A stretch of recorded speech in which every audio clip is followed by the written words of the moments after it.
अहानबमक्तदा Thoubal district लेरिबा प्रजा पुनमकु खुरुमजरी लाग्लिबा तांग 12 युमजा कैसन नुमित असिगे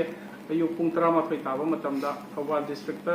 की डीसी ऑफिस कॉम्प्लेक्स लेबा अखोगी काउंटिंग हॉल दा अखोगी थौबाल डिस्ट्रिक्ट लेरिबा रिलीफ कैंप सिंग सिदा लेरिबा अखोगी इमाइबेल इजेशन सिंगना साजबा पोलम सिंग योनबगी अखोई सेल्स इवेंट नमा अखोई पांगथोकजागनी थौबाल डिस्ट्रिक्ट मणिपुर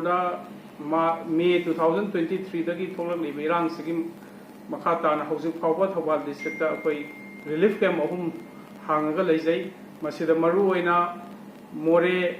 चुराचांदपुर नापत अमसुंग सुगनु सेरौदगी मियोई सिंग लाक्लगा संजफम लौरगा लेरी डिस्ट्रिक्ट एडमिनिस्ट्रेशन की साइट तगी मखोई सेबु मसागी लाइवलीहुड अमा लेजनबगी दमकता अखोइना ट्रेनिंग मयाम अमा पीबदुगी सर मखा तारकोइना मखोइना पोलम मयाम अमा पुथोगा ngasi बौता योनजरगा मसागी ओइबा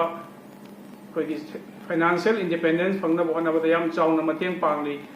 यौसंग नक्सलकपगा लोइना मखोइ सेबु मतेंग पांगनबगी दमकता अमुक तांग 12 सिदा डिस्ट्रिक्ट एडमिनिस्ट्रेशन सिंजरगा इनमेट सिंगना साबगी पोलम सिंग असि योनबगी थोरम असि पांगथोकजगदबनी मसिदा मरु ओइना प्लास्टिक ना साबा पोलम कैंडल फ्लावर मोरा अदगी हैंडलूम की प्रोडक्ट सिंग कौना की प्रोडक्ट अमसुंग ऑफिस की फाइल अदई पेंसिल हाबनबा पाउच अदई मोबाइल हाबनबा अखोइगी बैग मयाम सि पुथोकजगनी सिदा थौबालदा लेरिबा अखोइगी आईडीपी सिंगसिबु नुंसिबिरगा डिस्ट्रिक्ट असिदा लेबिरिबा मियोय पुनमंगना लाक्पिरगा मखोइना सारिबा पोचै सिंगसिबु अमुममतंग लेबिरगा मखोइ पुथौना हापिसी हाइदुना डिस्ट्रिक्ट एडमिनिस्ट्रेशन थौबाल की साइट तगी मयामदा अपील तौजरी।